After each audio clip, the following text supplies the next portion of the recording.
You're listening to PetLifeRadio.com. Is your pet stressed out? Does your pet need annual vaccines?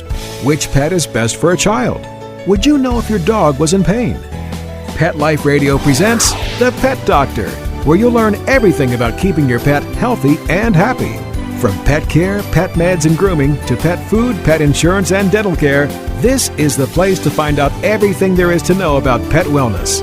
Whether you have a dog, cat, reptile, or rabbit, you'll find answers for your pets straight from the vets, because it's your pet. Health matters. Please welcome your Pet Doctor host, veterinary media consultant and veterinarian, Dr. Bernadine Cruz. I can always spot the owner of the incessantly scratching pet as they wait in my reception area. I don't even have to look at their cat or dog. The signs are unmistakable. The haggard look, the bags under their eyes, the tinge of irritability from lack of sleep, and their furrowed brow from worrying about their dog or cat. Itching, biting, scratching, chewing, and just plain putzing with themselves can drive a pet and their owner crazy. What are some of the common causes of these skin issues, and what can a pet parent do? My guest is board-certified veterinary dermatologist, Dr. Ursula Thomas. Dr. Thomas is also a veterinary service manager for Ceva Animal Health. We'll be right back, so scratch maybe a little bit, but stay tuned. Please have a seat in the waiting room. The doctor will be with you shortly, right after these messages.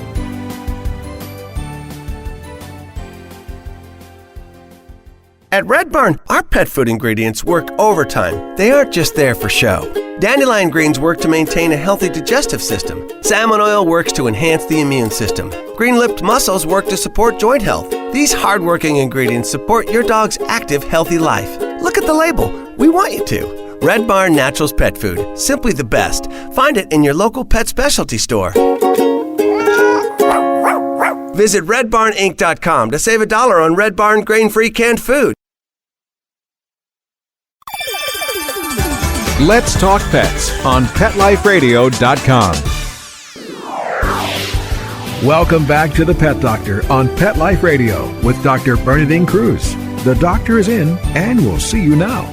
Dr. Thomas, thank you for being with us. This is an all too common problem for cats and dogs. Thank you very much for having me on the show. I'm happy to be here. Wonderful. Well, first of all, why don't you give us a little bit of a background of who you are? Because I understand you're not American-made. That is correct. I'm an Austrian native. I grew up in Salzburg.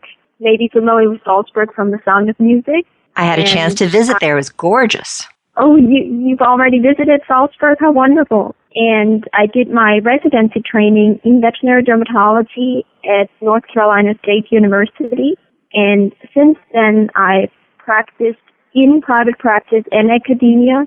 And in January, I joined Ceva Animal Health as their veterinary services specialist. A lot of people might not be familiar with Ceva. Tell us a little bit about what they do, what type of products. Is it just cats and dogs? No, actually, Ceva is a global company. It is a company that does help small animals like cats and dogs, where my specialty lies. But we also help horses, cows, pigs, birds. So it is a company with a wide reach and with a goal to help animals and the people in need. So I'm very proud to be a part of Ceva. And my specialty, as you had already pointed out, lies within dermatology.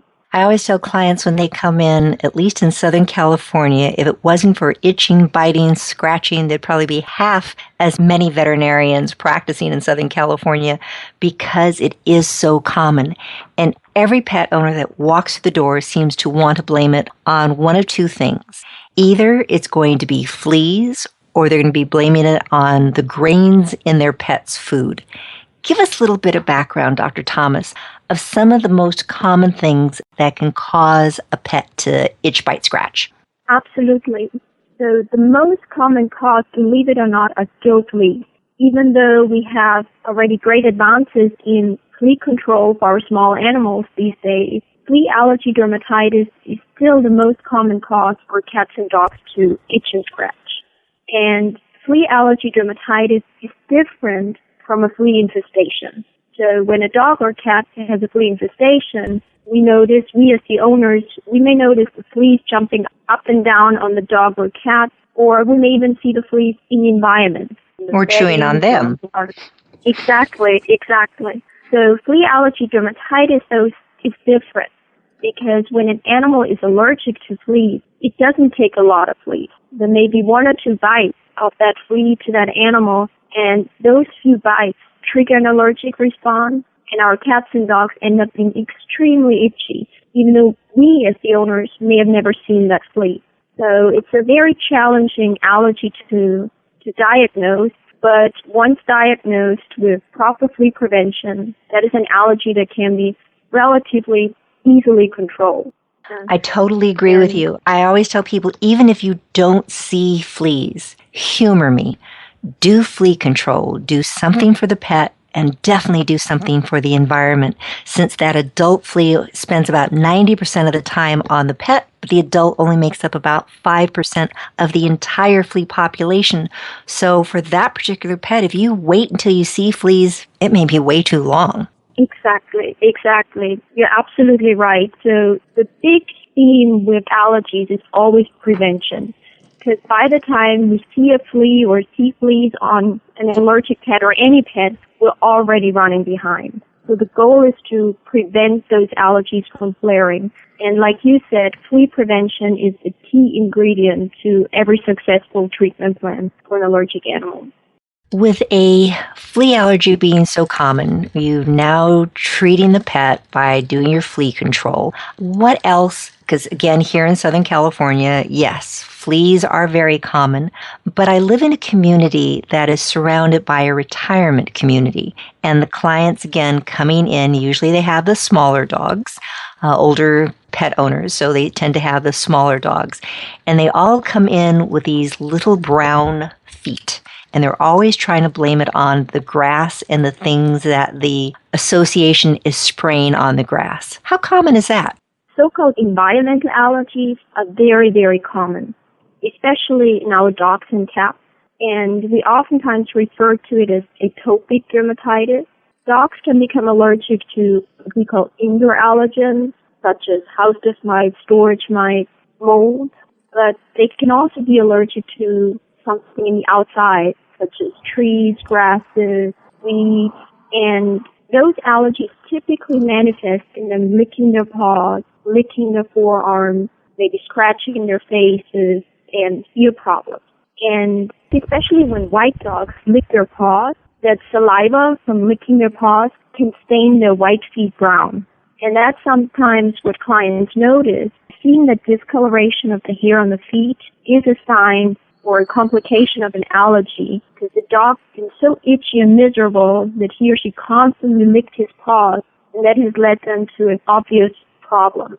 And that can be addressed with working up what the animal is allergic to, and ideally preventing those allergies from flaring. But since most animals are allergic to house dust mites, storage mites, trees, allergens that cannot be easily avoided, we typically end up managing their allergy symptoms.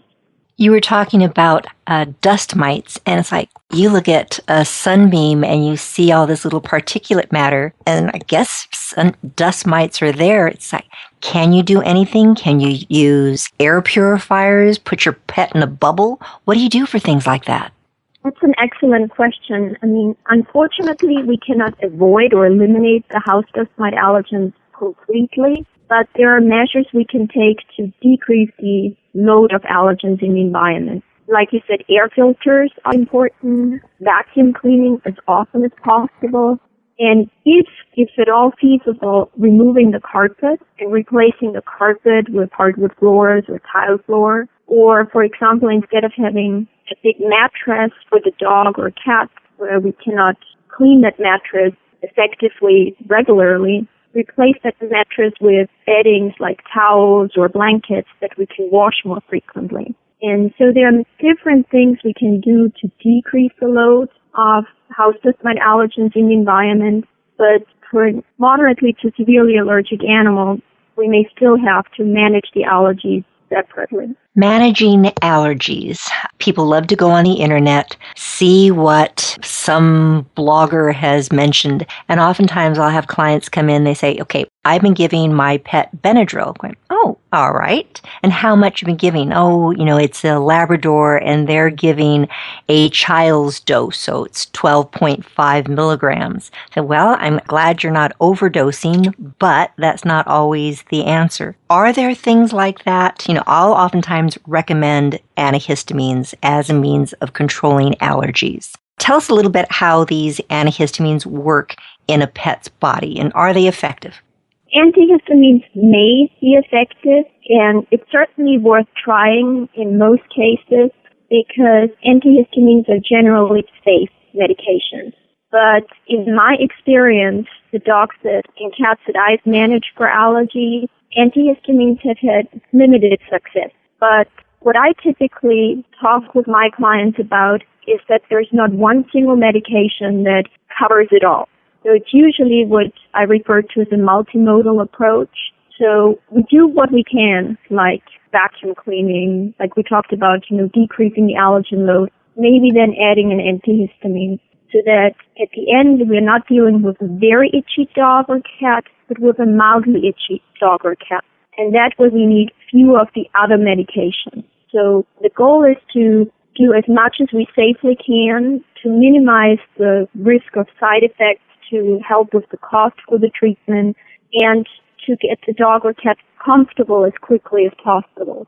So in my experience, there's not one medication that really manages all allergy symptoms, but it's the combination of the treatment.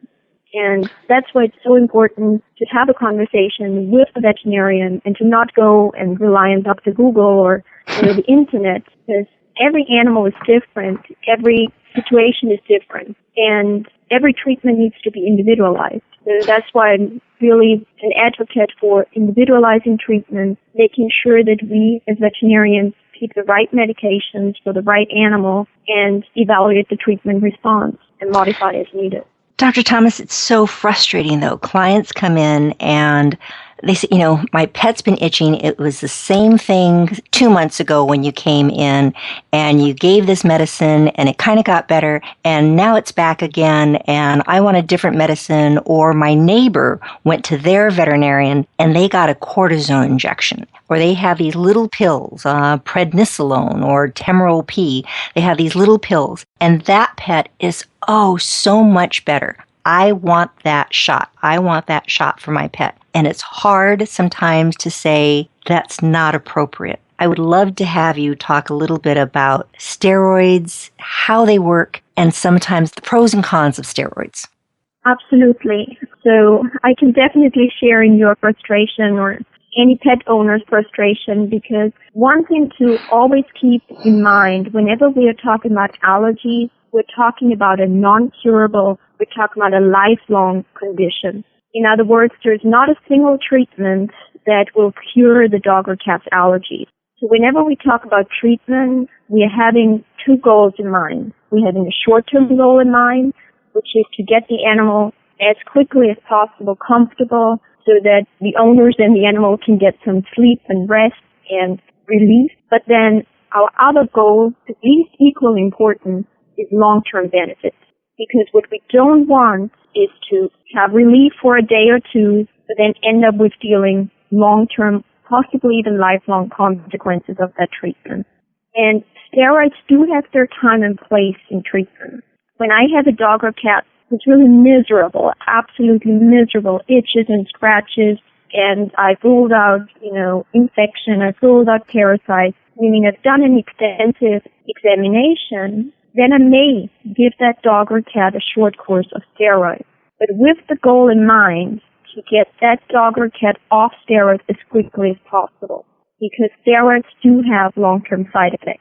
And those side effects can range from what I call the annoying side effects, meaning the dog drinks more, urinates more, eats more, which, sounds benign, but if you have a beagle at home who is already hungry or a Labrador retriever and he gets even hungrier, I've had dogs, who've been well behaved and all of a sudden break into the trash can and eat things they shouldn't be eating. The counter surfers, right. Yes, exactly. So, but then there are the more serious side effects, like muscle wasting, urinary tract infections, diseases like Cushing's disease or diabetes. And those are problems we certainly do not want to create with treatment. So that's why I'm always cautious about using steroids. I definitely would not use steroids without a thorough examination beforehand, and then only for a short time at a very low dose, with the plan already in place of having other treatments going forward to manage that dog or cat's allergy with medications and treatments other than steroids. Dr. Thomas, thank you. I know sometimes when they hear that, no, I don't want to keep putting their pet on steroids, they look at me as though you're just trying to sell another product. I really try to explain, your veterinarians try to explain to you, steroids are not that long-term answer. So thank you for that. We're listening right now to Dr. Ursula Thomas. She is a board-certified veterinary dermatologist and also a veterinary service manager for Ceva Animal Health. We'll be right back after the short break talking about other things that can cause your pet allergies, talk about food, that multimodal treatment, things that you can do, and sometimes as simple as giving them a bath. We'll be right back after the short break. Please have a seat in the waiting room. The doctor will be with you shortly, right after these messages.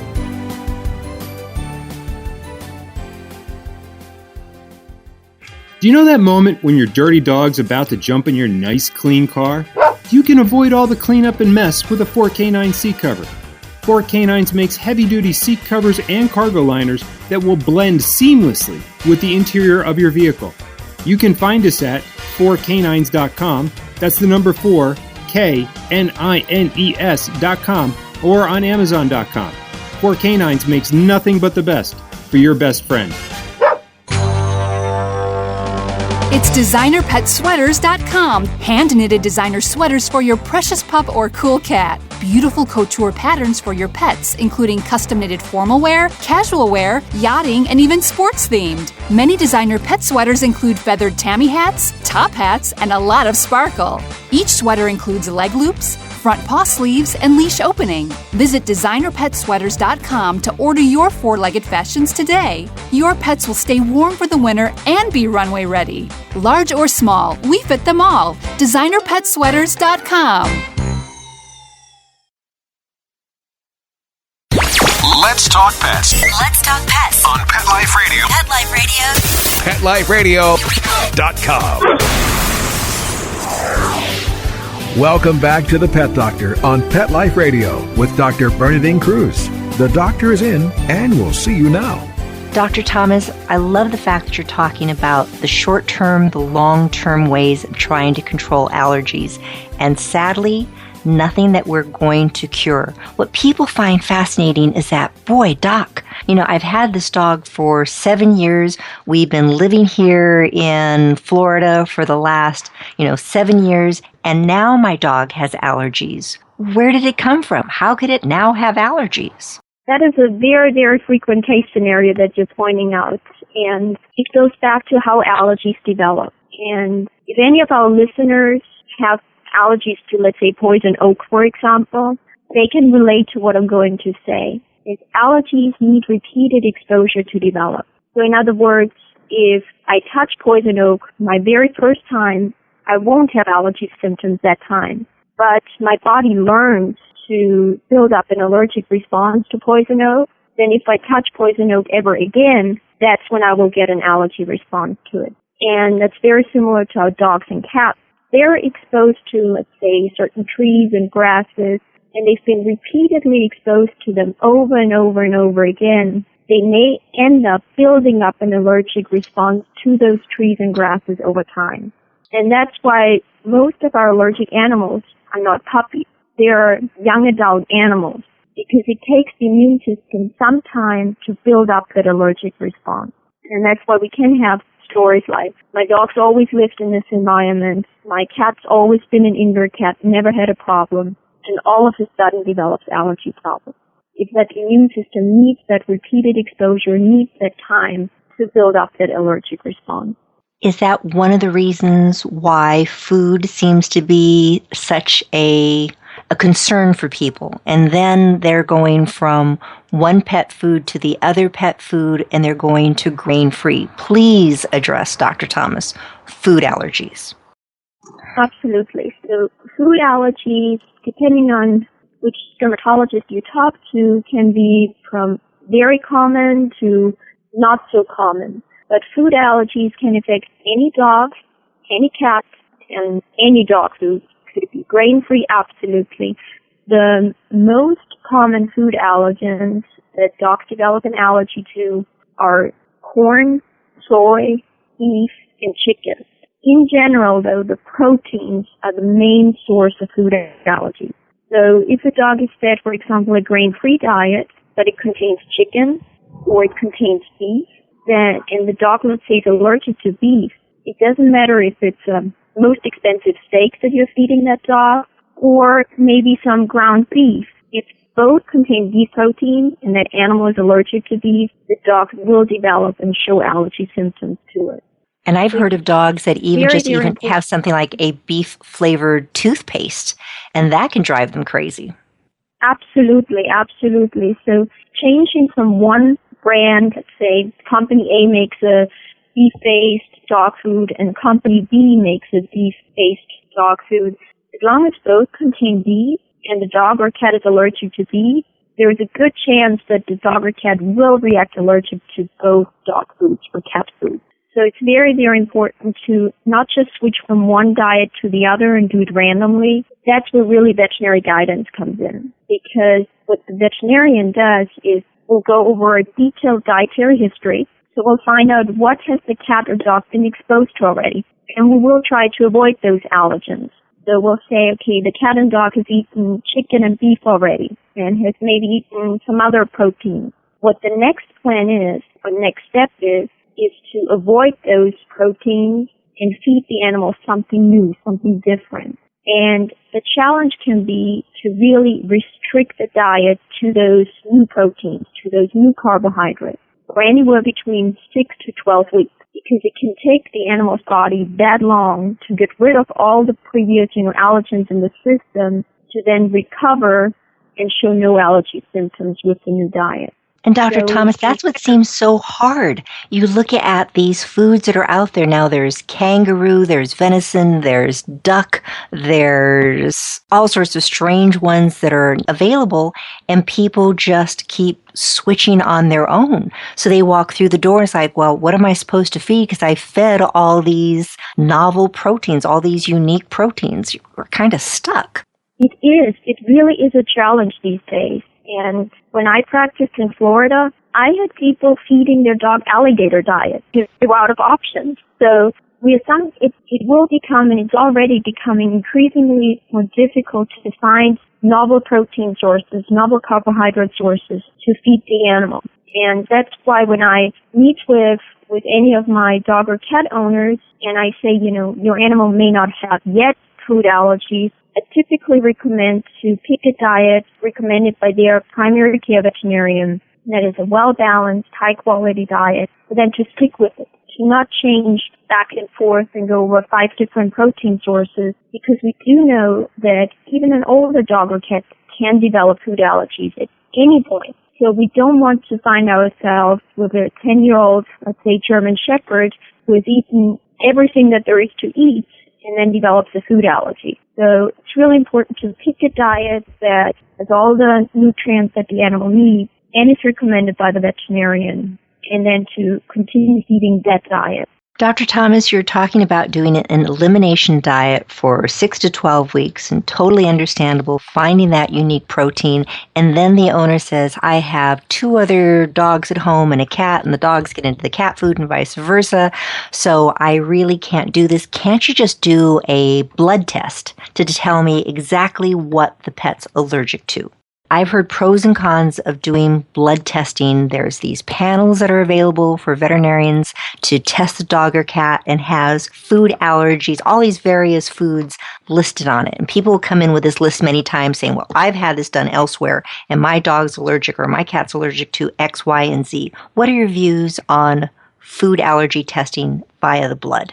Allergy testing for food allergies is not something I have recommended. The main reason being is that we don't know enough about the actual pathogenesis of food allergies. And what I mean by that is we don't know what antibodies are involved, what immune response is causing the allergy symptoms. So I don't know exactly what I'm looking for when I'm doing a blood test for food allergies. And with that in mind, when I do see a blood test that was done, and they're usually quite expensive, when I do see a blood test that was done for an animal for food allergies, I take the results with a grain of salt. It may be true, it may not be true, and I end up still doing a diet trial.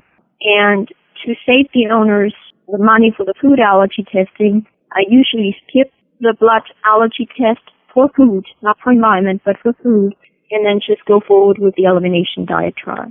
Because as of right now, the elimination diet trial is still the gold standard to rule in or out food allergies. Dr. Thomas, you were mentioning earlier about the little white dogs with little brown feet and this multimodal way of treating them.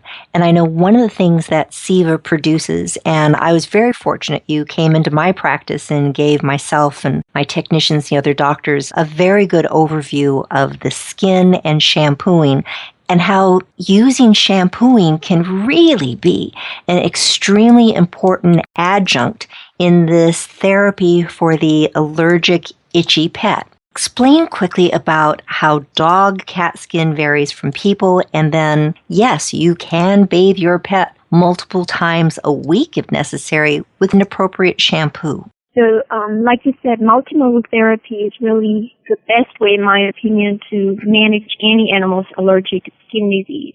And bathing is a very, very critical part of that therapy.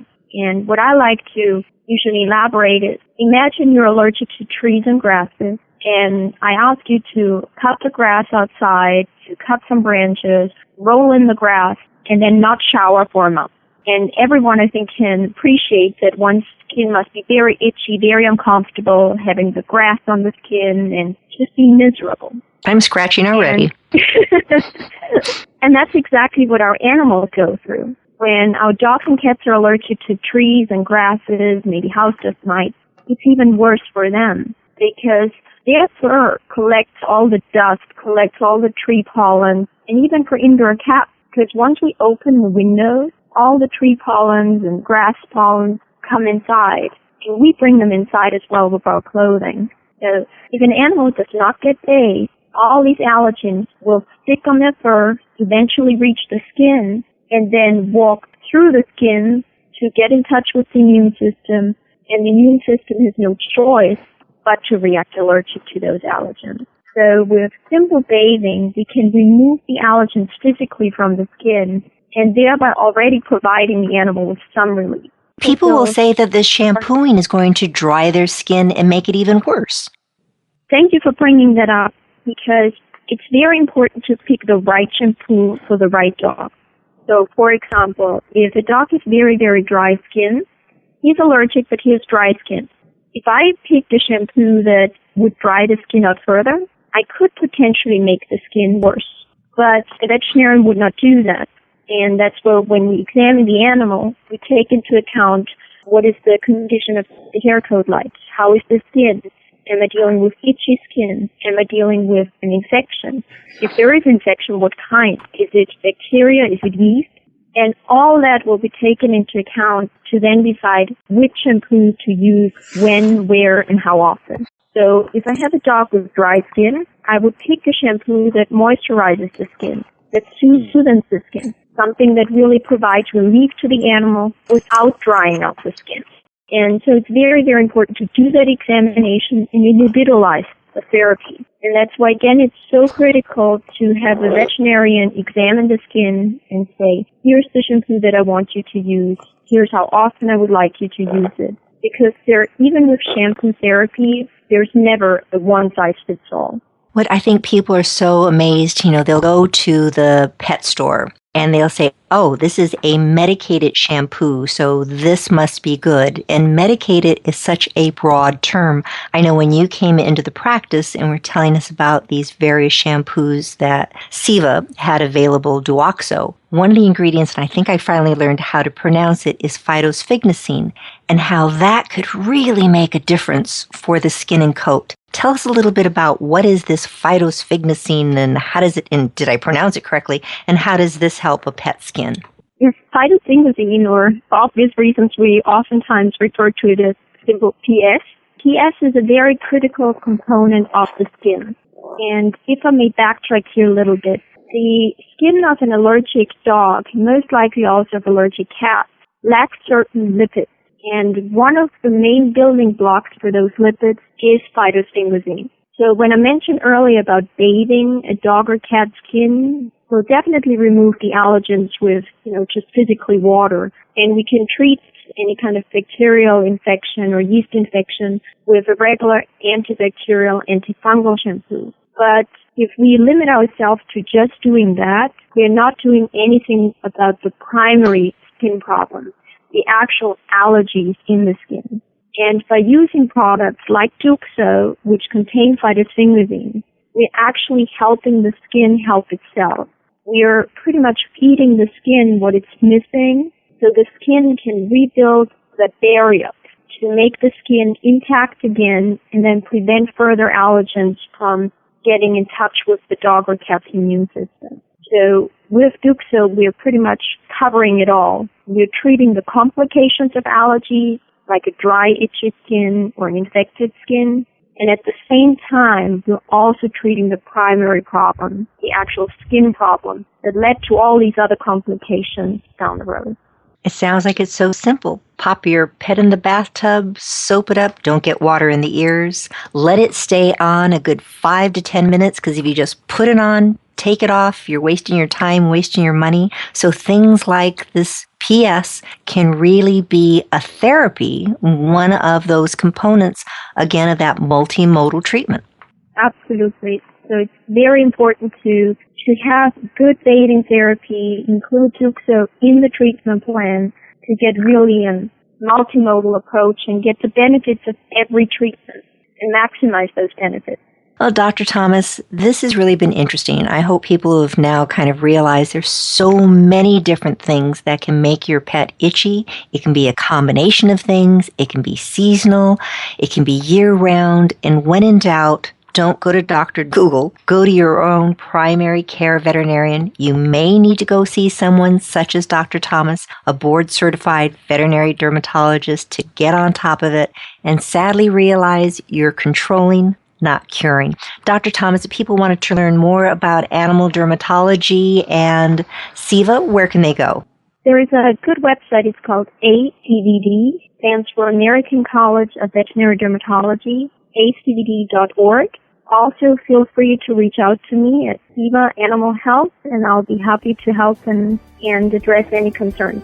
Great. Well, thank you very much. My skin feels so much more relieved now.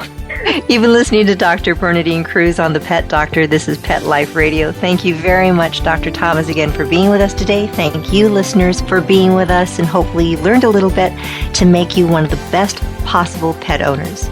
Listen again next week. We'll have more information on how to make you an even better pet owner. Take care. Pets can be a wonderful addition to your life because they're a member of the family. Keeping them healthy and happy is important. Pet Life Radio presents The Pet Doctor with veterinary media consultant and veterinarian Dr. Bernadine Cruz. Whether you have a dog, cat, reptile, or rabbit, you'll find answers for your pets straight from the vets. The Pet Doctor, on demand every week, only on PetLifeRadio.com.